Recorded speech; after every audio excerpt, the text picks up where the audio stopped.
Impacts of COVID-19 on the economy of Newfoundland and Labrador. We are partnering with Memorial's Conference and Event Services at the amazing Amira Innovation Exchange. And I'm here in this center with a colleague on the other side of the room, but we still have all the technology the EIX is outfitted with. And so delighted to put that to use, connecting province-wide and around the world. During this series, we are focused on the sectors that drive wealth creation in the province. And a key to that is exporting. We have to export goods and services outside our region and outside the province, or we don't have an economy. There are too few of us to live on circulating money within the province. We need new money coming in to support businesses and employment, which in turn support essential services like healthcare and education. Tourism does this by bringing people to the province with new money. It has the added benefits of contributing to the quality of life for our residents, and it complements a whole bunch of other sectors. Obviously, when someone travels on oil and gas business or mining or manufacturing and stay in hotels and go to restaurants, they're part of the tourism sector, an essential support by tourism to other sectors. But it also complements our cultural, crafts, and transportation industries in really key ways. And when the COVID-19 pandemic hit, travel around the world came to a halt. And so did the tourism sector in this province, as with everywhere else. It was one of the first industries hit by the pandemic, quite possibly the hardest hit, and could be the industry that takes the longest to recover, although we're going to explore some of that today. And to get us thinking about these issues, we have two special guests who know the industry inside out. Cathy Duke has worked in the tourism industry for over 20 years. She is currently the CEO of Destination St. John's, where she leads sales and marketing for tourism in the St. John's region. Prior to this, she served as Deputy Minister, the Department of Tourism, Culture and Recreation.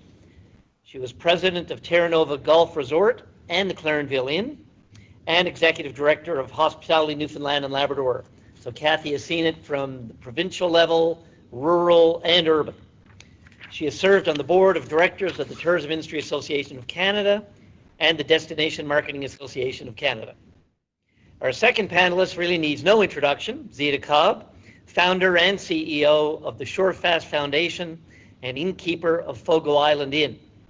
Following a successful high-tech career, Zita returned to her home community of Fogo Island to help grow another leg on the island's economy to complement its cooperatively owned fishery. Welcome, Cathy and Zita. Thank you. I'm going to start off with a question, and we had some chat before the session on how to pick our way through the many angles. When we think about scenarios, it's all about the what ifs. And so we're kind of looking at the immediate, the short to medium, and then the longer term. Tourism obviously has been a growth industry for Newfoundland and Labrador. 2020 was set to be one of the biggest years yet. However, the COVID-19 pandemic has thrown the industry into one heck of a curveball, or has thrown one heck of a curveball, and the effects could be devastating for some operators. Cathy and Zita, you both know the industry inside out, as I say. Paint a picture for us. What are you seeing right now? What does it look like for the tourism industry this summer? And how can we even have a tourism industry if our new motto seems to be, if you come from away, stay away? It's turned everything on its head. Cathy, do you want to start off, please? Sure. I guess, Rob, most of the attendees today would be aware from all that we've heard in the media about the situation with the tourism and travel industry. But as you said, travel and tourism was the first hit and the hardest, and probably will be, the longest to recover. Just to give you a little bit of a sense, and I'll speak from the Destination St. John's point of view. This all happened very quickly when, before we knew it, 6 of our major hotels were closed, of the top 19 or 20 hotels in the city. And those that are remaining open were operating at probably 3 to 4% occupancy. And even those hotels now that are operating, they need about a 30% to break even. So they're all, losing money daily. So it's pretty, it's been difficult for them. But also, all of our restaurants and retail stores who, throughout the winter, it's tough getting through the winter. I've been really looking forward to the spring. And so we can get our meetings and conventions and so on. They're struggling. We have a lot of our boat tour operators who've told us they're not even going to launch their boats this summer because they're just trying to sort of figure out the mix and whether it's quite expensive to get started for them in the season. Unfortunately, pretty much all of our meetings and conventions were canceled this year. There are a couple that haven't formally announced, but most of them we've been able to rebook to 2021 or 2022. Our motor coach tours, of course, were all canceled. So, and even for organizations like ourselves, we're a destination marketing organization, and there are probably 250 of us across the country, and we depended on all of our funding from the tax that was paid by visitors who stayed at hotels, the accommodation tax, and that disappeared overnight. So, there's been a major impact throughout the industry.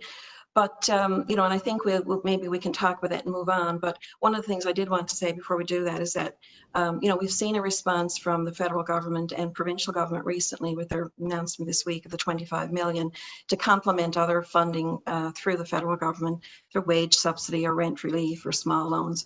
But, I did want to mention that we still need a huge response from the federal government for the tourism industry because the impacts are so great and so deep and there are lots of gaps there. So I've been part of a national group with the Tourism Industry Association of Canada who are lobbying on that.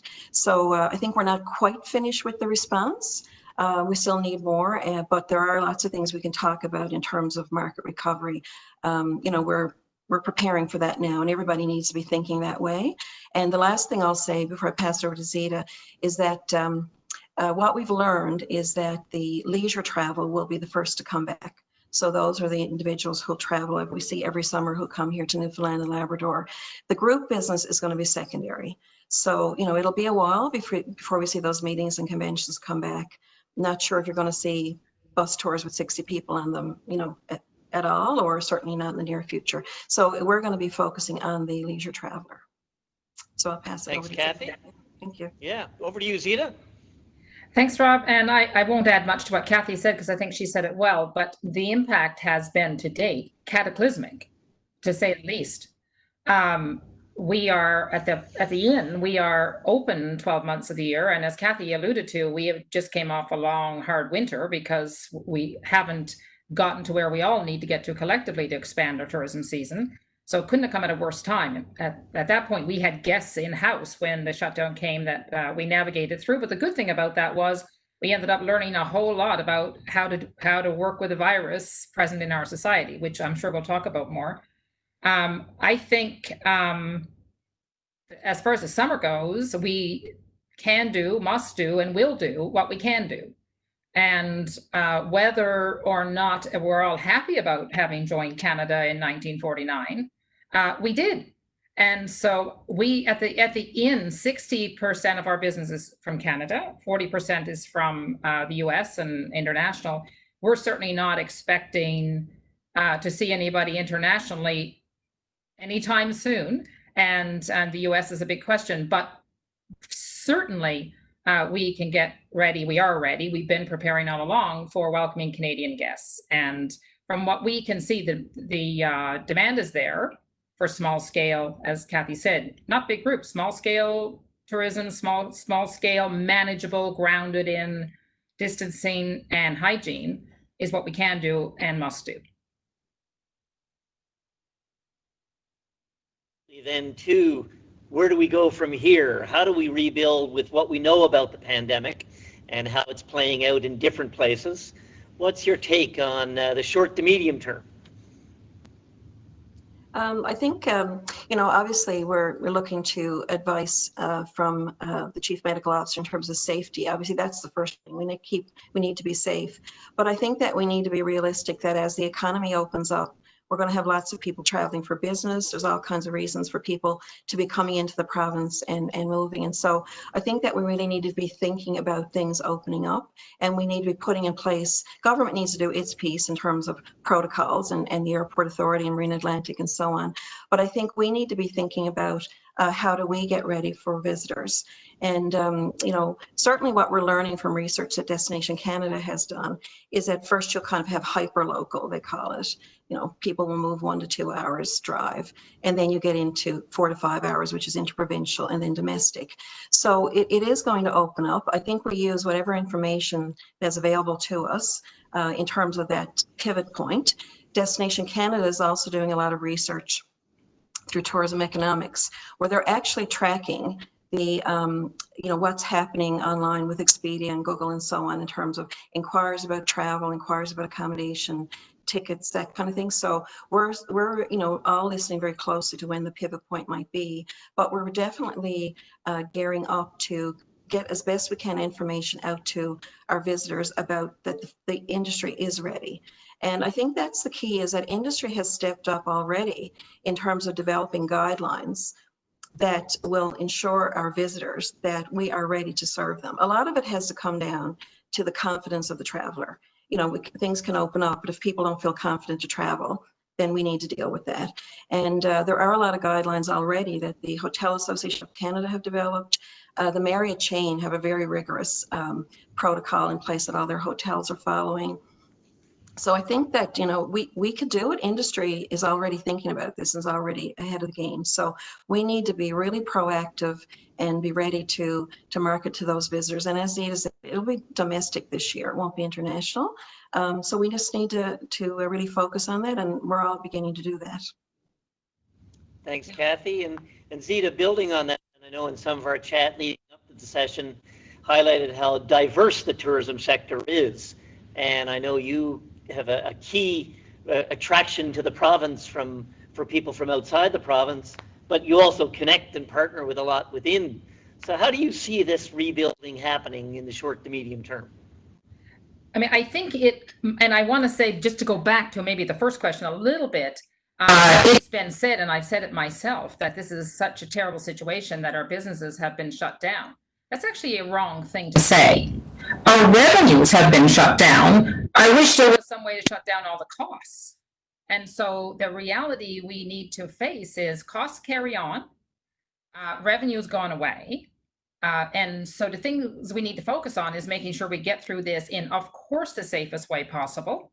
And in a way that when we come out the other end of it, we still have some businesses left. I mean, as a province, we have built amazing things in the last 10 years. We've built strong brand, and we've built strong interest. And so as cute as these little taglines are about, stay away or whatever they all are, I try and ignore them all, they're not helpful to looking at the big picture. And I think we need to ground ourselves in the big picture. And I think we have, as humans dealing with this pandemic, in some ways, given ourselves a sort of false construct or a false set of choices. And this conversation that you hear all the time around the economy or health is a false construct. The question, the real choice we have to make is not whether to open, it's how to open and how to do it well. And that's very much on our mind. We all understand that there are, as Canada, we've tackled this as 3 phases. Containment, phase 1, which in Newfoundland and Labrador, we have done a fantastic job of. So I think we can check that box. We'll always be managing, and this is the fact of life with this thing, is nobody wants it to be here. It's a bad situation, but we have to face it. And we have to get out from under the couch, which is what we were doing during containment, and move to recovery. And let's make very careful steps during the recovery phase that protects the vulnerable. And the rest of us need to get back to life and back to work. And at the end, I mean, I know you know this, but we're owned by the community. It matters who owns what. It matters where the money goes. So every dollar we bring in stays in our community. And we do whatever we can to move it around. I mean, most people that come to stay with us will spend some time in St. John's and spend time at hotels there. But it's new money to the province. And so we are very motivated to face up to the reality and do our darndest. And if we do it together, and let's get fear out of the picture and caution in the picture, I think we can do it. With that, and certainly the way you've developed your Foundation and Shorefast and the experience in Fogo, you are a major advocate for rural development and sustainable development, and that lag issue in terms of attitudes and fear. The Canadian Rural Revitalization Foundation just did a survey during the pandemic on the attitudes of people in rural areas, and a strong finding was the fear of locals, of people from outside the community coming in. And so how do we deal with that as we rebuild going forward? Cathy, I don't know if you want to go first. I can go if you like. You go. You go. You go, and then I will. Yep. I just think, Rob, it really comes down to talking about it with a full understanding of the picture we're facing together. Who isn't afraid? I mean, of course we're afraid, but we didn't hang on 400 years on that little rock we call home, or a big rock we call home, by being afraid to go out because the wind's in the northeast. We faced into it and figured out how to make the boat sound. And so the conversation we need to be having, and it's now we need to be having that conversation, not September, now. And the conversation is, how do we do this safely? We know a lot. We're watching very carefully. And Cathy talked about the industry. It's been a lot of work going on with H&L and with all of the industry associations that we've been involved in nationally and provincially to figure out, how do we operate our businesses safely? How do we practice proper physical distancing? How do we practice proper hygiene? And so I think this is a choice we have to make, which is to continue being afraid and try and stay under the couch, which is going to get us nowhere, because it's not going away. I mean, most of the people that you read about and listen to are telling us it's 12 to 18 months before there is a vaccine that's deployed. And so if you want to worry about, which I do, taking care of the vulnerable, our economy is already seriously compromised. Our ability to take care of anyone, let alone the vulnerable, if we allow it to become even more compromised, is I think, a far greater fear. And I think the experience that we can see from other jurisdictions, we can learn carefully from, but like, make no mistake, as we go forward, no matter what, there are going to be more cases. We just need to make sure, as best we bloody well can together, that it's not someone that is super vulnerable. And as we learn, we'll adapt. There is no way to face this by being inflexible. The only way is to use absolute science and courage and management, active, dynamic, working together collaboration. That's, I think, the only set of choices we have. Cathy, I just want to say one. Oh, yeah, go ahead. Just do one last thing I'll say that I meant to say before. Iceland I mean, many countries have opened up already. Iceland announced that they are opening their economy and their airport to the world, not just to Icelanders, to the world on the 15th of June. Now, I don't think anybody in Iceland gets up in the morning with a death wish any more than we do. So, and I don't think that they're stupid people. So we need to learn from places like that. I'm not proposing that we open up to the world, just our fellow Canadians. So Zita, just on that, one note I've got here is that apparently in Iceland, as they do that, they will have people who have to take a test at the airport upon arrival, or present results of a recent test, as well as download a contact tracing app. They'll have to do that. You think that kind of thing could work for us? Absolutely. I think there are two stages to this, Rob. I think there's domestic travel and there's international travel. I think before we can open as a country to international travel, we have to have solved some of these problems of testing at airports, contact tracing. I know a lot of work is being done in Newfoundland and in other provinces around all of this, and certainly at the national level, we're working on it. But opening to domestic travelers is a very different thing. I think to domestic travelers, I mean, Air Canada has already announced their policy around this with masks and temperature testing and distancing and extra hygiene. I think that's the key to domestic travel, and getting some of these other things in place is the key to international travel. And do you think, and Cathy, I want you to respond to all this too, but I'll stay with Zita for another second. We've seen that New Brunswick had been doing really, really well. And now apparently a person who had been in Quebec came back to New Brunswick, They didn't self-isolate for 2 weeks, and now there's a few more cases. And obviously there's dramatically, well, significantly different experience province by province. Do you think we should have some kind of discrimination between where people are coming from? Should we partner with some provinces and not with others? What do you think of that? Well, I think we, first of all, as I said earlier, there are going to be more cases. That is just full stop. And so I think we need to look at scale.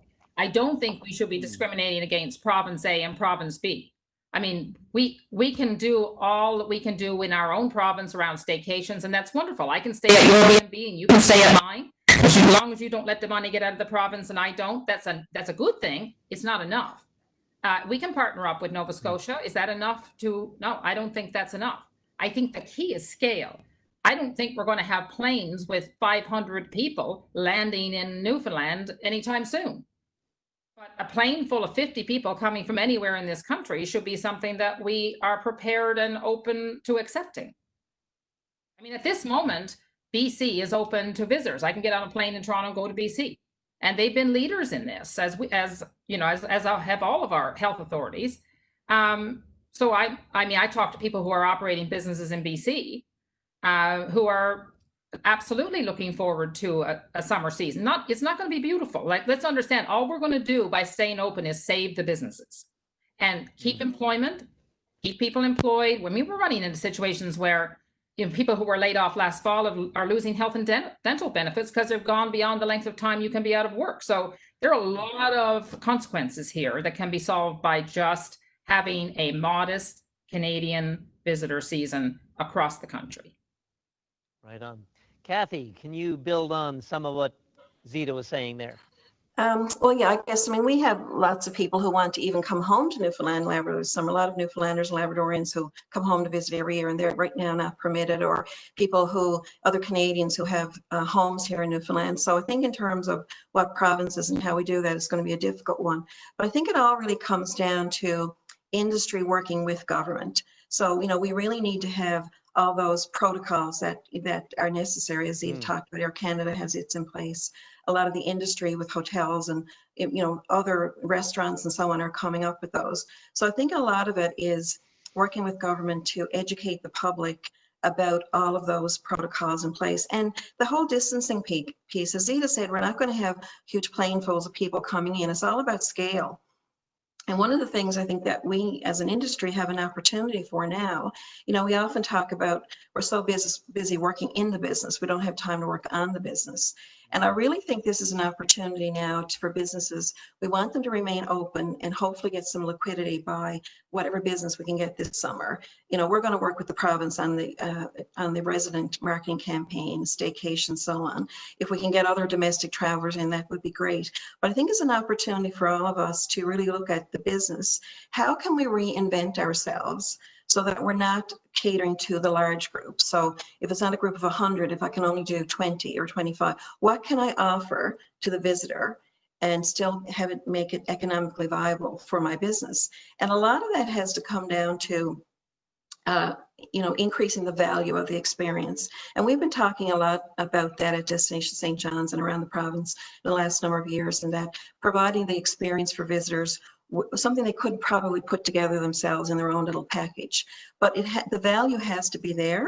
And that can be a small boat tour business where you take out 2 or 3 people or family fishing, where they get to go out and learn about the fishery. And this is happening now. They catch their own fish. They're shown how you clean it. Then they have their fish and chips and they come in and have some storytelling, entertainment. All those things are really high value. And, we need to think about how can we do more of those things so that we can, still respond to the marketplace, but in a way that is economical. And I think for Newfoundland and Labrador, when you think about it, in terms of fresh air and open space and the distancing, we're probably one of the destinations that people will look to say, gee, they had really low cases of COVID-19. You look at all the promotions for Newfoundland and Labrador and what we promote for St. John's. I think there's a real opportunity for us to really sort of, ramp it up and really think about who is the future traveler and what do they need and what can we provide. So I really think there is an opportunity for us. We need to get over this hump And I can't emphasize enough that there still needs to be a response from the federal government to allow our businesses to still be open at the end of the summer. But I think there's time for us to work in partnership with each other and really look at how we can be successful in this new environment. I really think there's a great opportunity. Thanks, Cathy. And Zita, that kind of segues to my last question. And we have a few that were emailed in ahead of time, so we'll get to those. But also, if anybody viewing wants to raise a question, you can enter it in the chat box. Cathy Newhook from the Harris Center is monitoring that, and she'll make sure John knows so we can be as interactive as possible. But as we look forward to the longer term, Zita, I know you have been very articulate and passionate about the difference tourism can make and the way we need to do it to maximize that benefit. Do you want to elaborate based on the current context, but looking ahead, where we go from here? Well, I think as a province, we have a tyranny of riches I like to think of it as tourism and hospitality. And I think we are at the very beginning of developing what we have. Cathy talked about, I agree wholeheartedly with everything Cathy just said. I think that it matters what we focus on. And not to keep us in the COVID thing, but if all we focus on all day long is what's the number and plot the graph every single day, we will be paralyzed. If all we focus on, and when we think about developing our tourism economy, is headcount, people getting off ferries and planes as a measure of success, we will do the wrong things because we're counting the wrong things. I think we are only 500,000 people in arguably the most beautiful place on the entire planet. We can only love so many people at a time. And so we need to really think deeply about what Cathy is saying is how do we move up the yield curve? We should be measuring yield and moving the value of our tourism dollars up, the tourism visitor up, so that we're not exhausting ourselves and we're not fed up and we don't, develop it. It's easy to, tourism, there are two things you need for sustainable tourism. You need, number one, it not to be your only industry. And I've said this about Fogo Island a million times. If we didn't have a fishery, it wouldn't be as attractive a place for a visitor. So super important that it's not your only industry. Otherwise, it is a dance with the devil. And you have to get scale right. And so if I'm going out on a tour boat with 80 other people, that's a very different experience than going out with 20 people.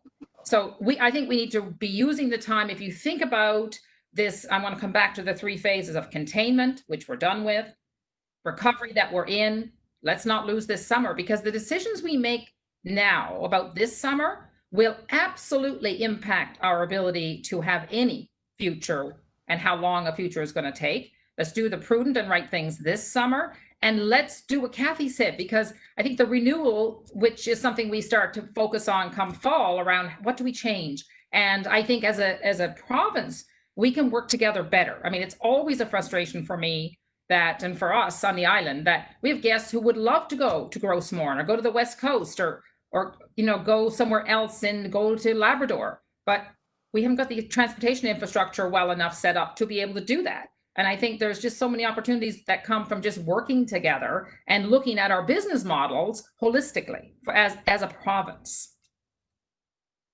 Thanks, Zita. Cathy, building on that, looking out longer term, what do you think the prospects are 5 to 10 years out?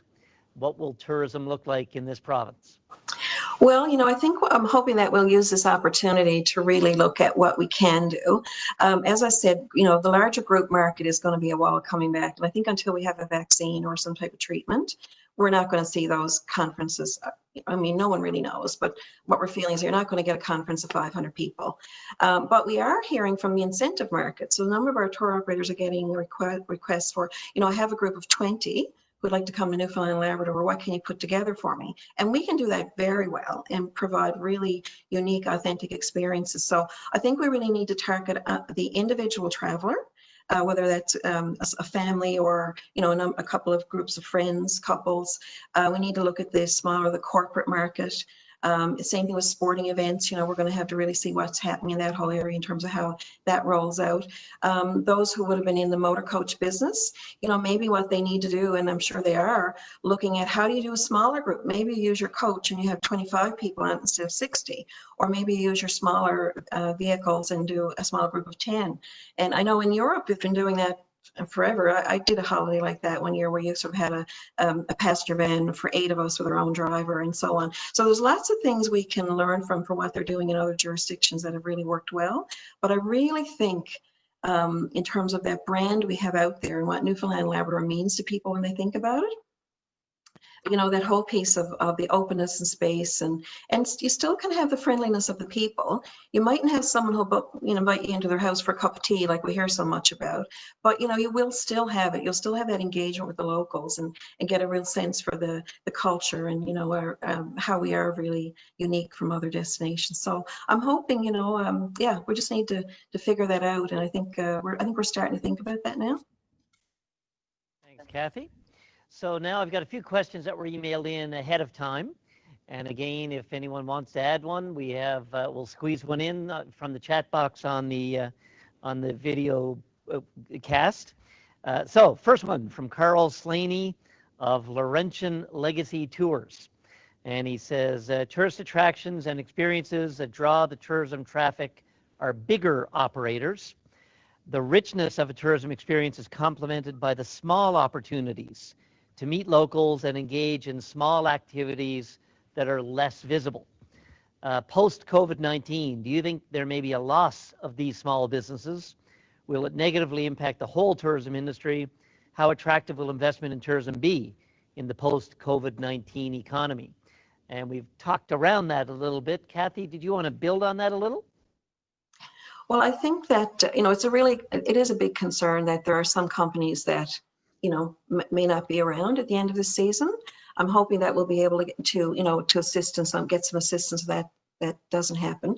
But I think again, it's all a matter of reinventing ourselves in smaller scale. And so in small communities, there's probably different ways that we need to be able to communicate get that experience in terms of the cultural and the arts and that kind of thing.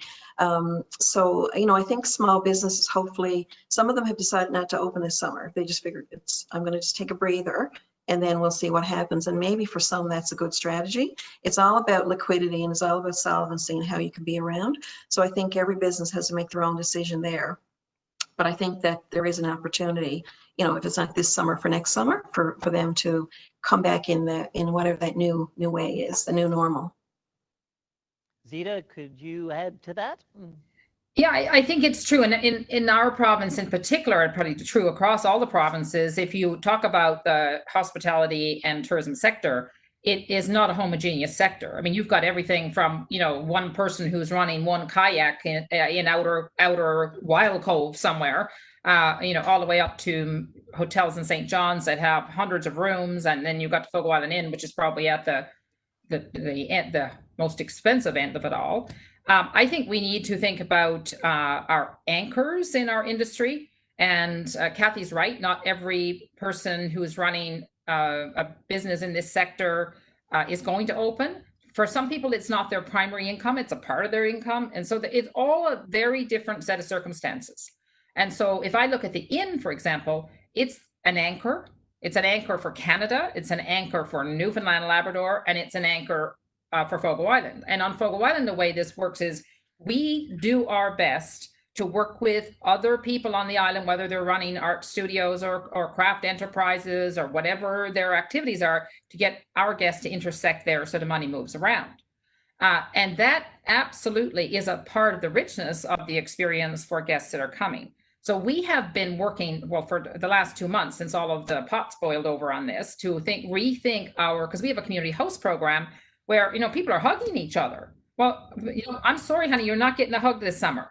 And I want also to point out that the people who are going to come, well, they're people too. So of course, first of all, they're not going to come if they're sick. I mean, there needs to be a certain amount of trust, and you have to assume they don't want to get sick either. So where no one's going to be hugging, we've thought through whether it's, guided hikes. How's that going to work? Well, we're going to go in 2 different cars. We're going to meet 6 feet apart at the trailhead.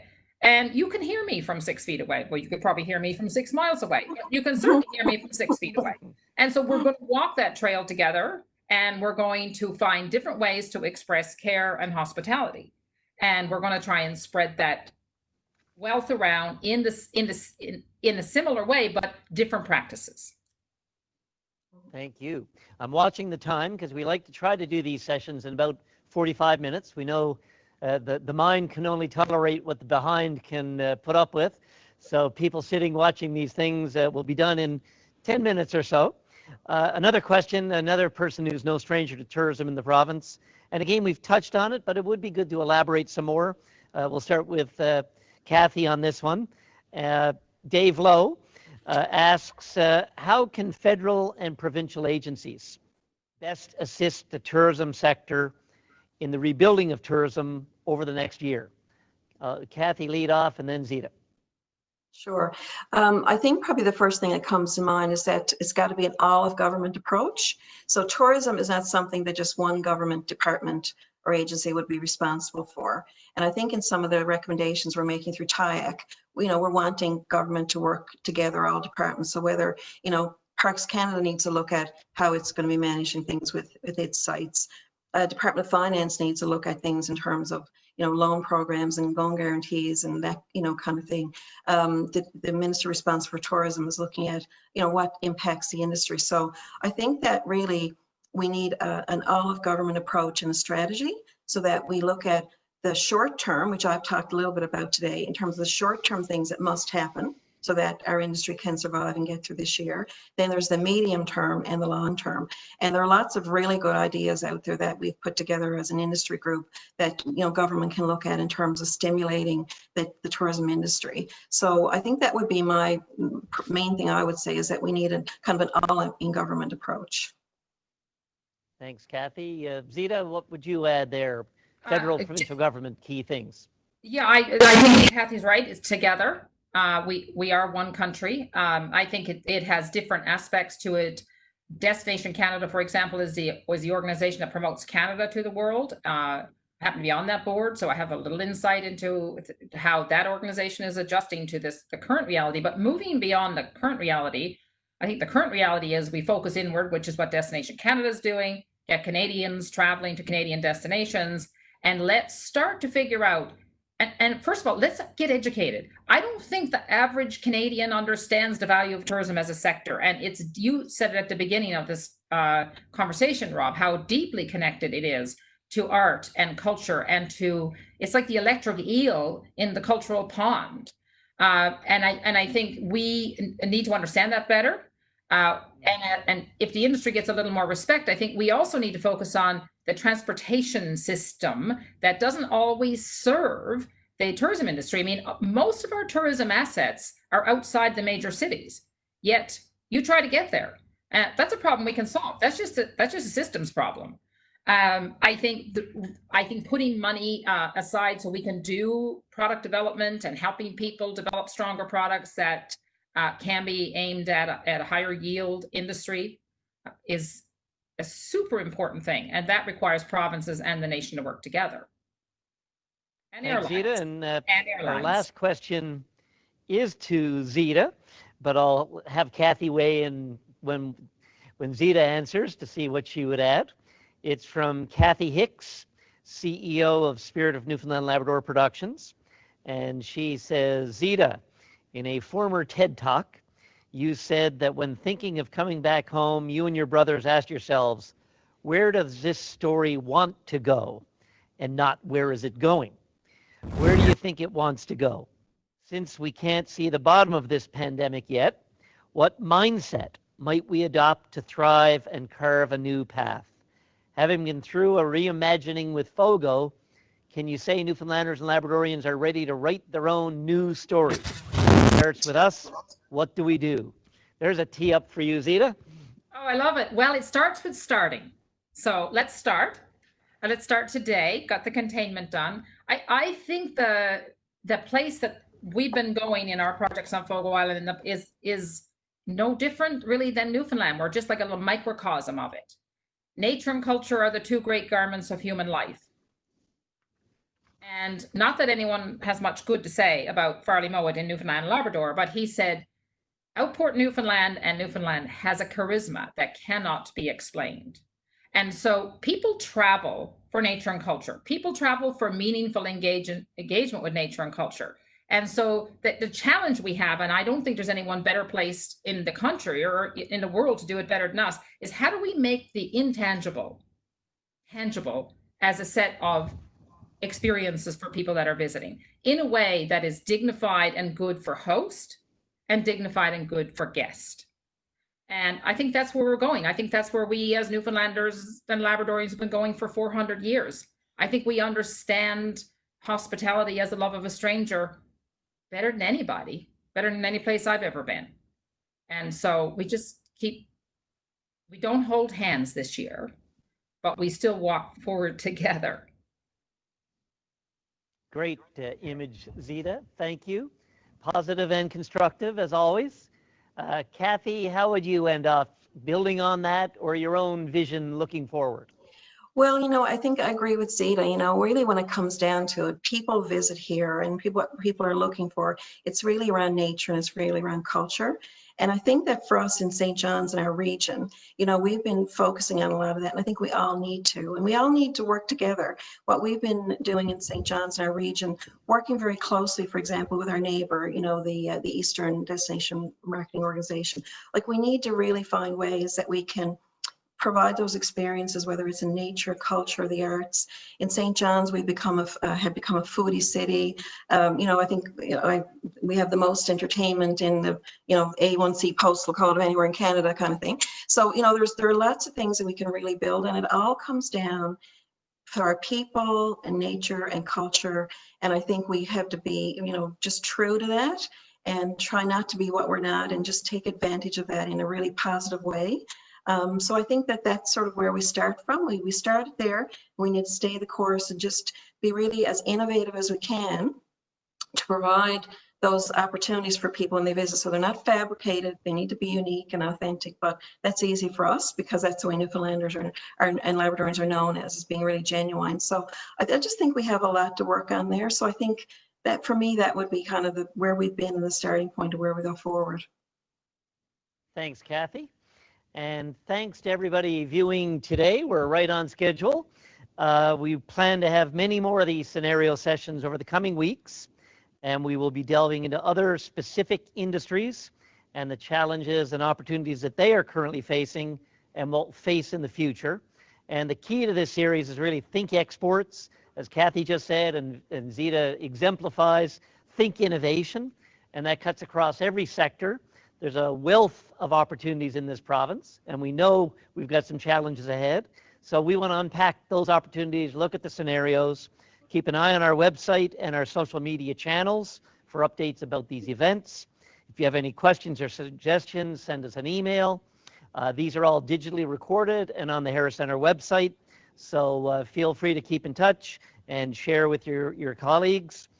Thanks to John Duff and the gang at the Emira Innovation Exchange, Cathy Newhook and the other great team at the Harris Center. And thanks again to Cathy and Zita for a superb job in tough circumstances. On one of the discussions we had leading up to this session, Cathy had all kinds of challenges with her internet at home, but it was flawless there today, Cathy. So, and Zita's joining us from Ottawa. So both of you, thanks a million. And everybody stay safe, and we look forward to our next session. Have a great day. Thank you.